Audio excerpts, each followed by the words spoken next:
السلام عليكم ورحمة الله وبركاته. مرحبا بكم في خبر جديد من بيفوتس.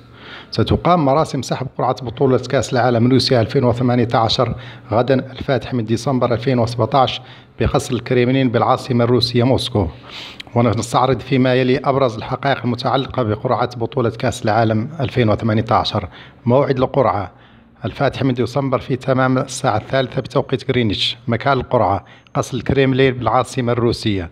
أبرز المشاركين في الحفل من نجوم كرة القدم: لورون بلون الفرنسي، جوردان بانكس، اللاعب البرازيلي كافو، اللاعب الإيطالي فابيو كانافارو، النجم الأوروغوياني دييغو فورلان، النجم الأرجنتيني دييغو مارادونا، النجم الإسباني كارلوس بويول.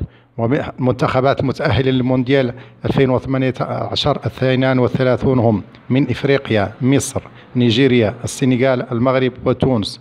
من أوروبا روسيا، البرتغال، فرنسا، إيسلندا، إنجلترا، ألمانيا، إسبانيا، صربيا، بلجيكا، بولندا، سويسرا، كرواتيا، السويد، الدنمارك.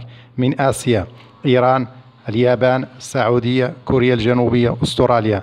من أمريكا الجنوبية البرازيل، الأوروغواي، الأرجنتين، كولومبيا والبيرو. ومن أمريكا الشمالية المكسيك، كوستاريكا، بنما. وقد تم تصنيف المنتخبات المتأهلة للمونديال إلى 4 تصنيفات، وهم كالتالي: التصنيف الأول روسيا، ألمانيا، البرازيل، البرتغال، الأرجنتين، بلجيكا، بولندا، فرنسا.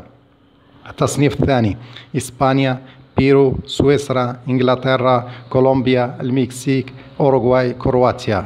التصنيف الثالث الدنمارك، أيسلندا، كوستاريكا، السويد، تونس، مصر، السنغال، إيران. والتصنيف الرابع والأخير صربيا، نيجيريا، أستراليا، اليابان، المغرب، بنما، كوريا الجنوبية والسعودية. وبالنسبة لطريقة سحب القرعة فسيتم كالتالي: يتم توزيع منتخبات كأس العالم 32 على 8 مجموعات، تضم المجموعة الواحدة منتخبا من كل تصنيف. يشترط أن لا يقع فريقان من نفس القارة في نفس المجموعة باستثناء منتخبات أوروبا. وحظ موفق للمنتخبات العربية في هذه القرعة.